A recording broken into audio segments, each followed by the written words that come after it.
I said salute to the untouchable True School Sports Empire, That's taking right, the over untouchable. not only the South Florida boxing scene, but the worldwide boxing scene. It's personal between me and you, and I'm going to do you some serious harm, you big stiff idiot.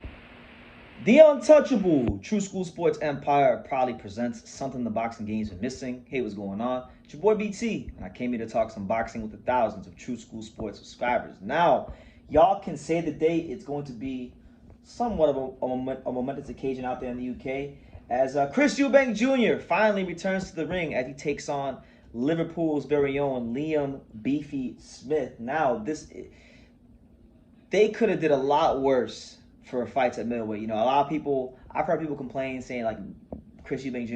needs to fight somebody better than Liam Smith. But no, Liam Smith's a good fighter.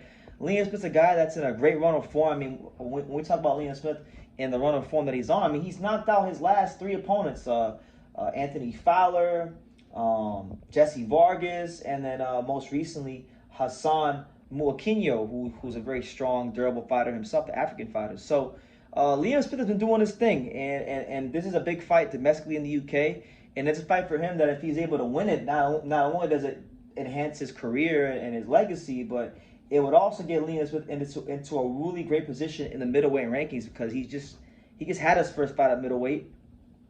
Now he's taking on Eubank, who right now Eubank is ranked number 2 in the WBO. He is ranked or not ranked in the IBF. He's ranked number 5 in the WBA, and he's ranked number 2 in the WBC. So Eubank is a highly rated contender. If Liam Smith beats him, then all of a sudden, just like that, you know, a division that I think is historically bad right now, and at middleweight, Liam Smith could slot right in and become, you know, a legitimate player for a world title shot in 2023. Now, Chris Eubank Jr., we know everything that's went on with the Conor Benn situation. Conor Benn being on PEDs, Conor Benn being on the juice, Conor Benn being on the gear. And it's kind of thrown off his whole year. But I think for Conor Benn, listen, he's got a lot of people on his side. People kind of warmed up to him in the build-up to that fight because he was entertaining, and he's always been entertaining in the ring, but he was really entertaining outside the ring in the build-up to that Conor Benn fight. But now, listen, Chris Eubank has been a fighter for a long time with a lot of ability, who's never really been able to win the big one, whether it be against the likes of, you know, George Groves or, you know, early in his career against Billy Joe Saunders. He just hasn't been able to win the big one. So now I think he's in a position where the middleweight division really isn't that good. He's ranked highly in 3 of the 4 governing bodies, and he could snatch a world title in 2023. And I think that needs to be his focus for his career, to put the cherry on top of what has been, I think, not a like Hall of Fame career, but it's been an entertaining career. But I still think he needs that one signature win. And this right here, I would think Liam Smith might actually be one of his best wins, maybe his best win if he gets it done here. So yeah, you know, I'm looking at this for Eubank as a step towards fulfilling that legacy as becoming champion.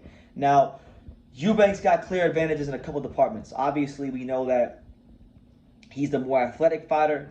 He's the quicker fighter. I would even say he's the harder punching fighter. Eubank is also one of these guys that will go out on his shield.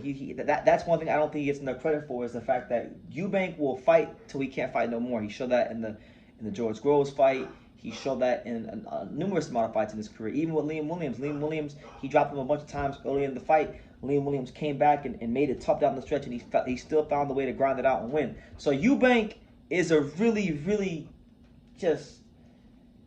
he's overrated as far as the media in the UK, but in some ways he actually is underrated, and he is underappreciated so far as the entertainment value he brings into the boxing ring. So he's got the advantages there. My only worry about him in this fight is that we know what we're getting with Liam Smith. We know that we're going to get a very fundamentally sound fighter who's going to come forward, who's going to be in his face all night, who's going to put the pressure on. And my thing with Eubank is that even like in the fight against Liam Williams and the fight against Marcus Morrison, he can start off strong. He can knock you down a bunch of times. But if you can get Eubank and push that pace on him a little bit, them middle rounds, them later rounds, he generally tends to have problems with his stamina, and that's why I think Liam Smith, I should say, could ultimately find a way to beat Chris Eubank. So it's a good fight. Eubank's on his bullshit again, talking about, you know, he was on 60% for Conor Benn. he's on 61% for Liam Smith. So he's taking this game to another level for Liam Beefy Smith. And we know he's trolling because we know behind the scenes he'll be taking this very serious. And he'll be wanting to make a statement to Liam Smith and the rest of the middleweight division, because there are still some big fights out there for Eubank if he can win this one. You know, there's potentially the Johnny Beck fight for the WBO. There's potentially the fight against Golovkin, which they could always revisit. If Golovkin wants to go down that road and make the fight that they could have made years ago happen, there's that fight. And then obviously there's potentially Jamal Charlo, who he was nearly going to fight when he was signed with PBC. If you remember, Eubank fought on the undercard of Charlo versus Dennis Hogan against, I believe it was Matthew Korbov. And that was a really weird fight and whatnot. So, and then the COVID happened, so they can always revisit that. So he's got options, but he's got to take care of Liam Smith. And for Liam Smith, what a way it would. I think this would be the signature win of his career, because he's had some good wins.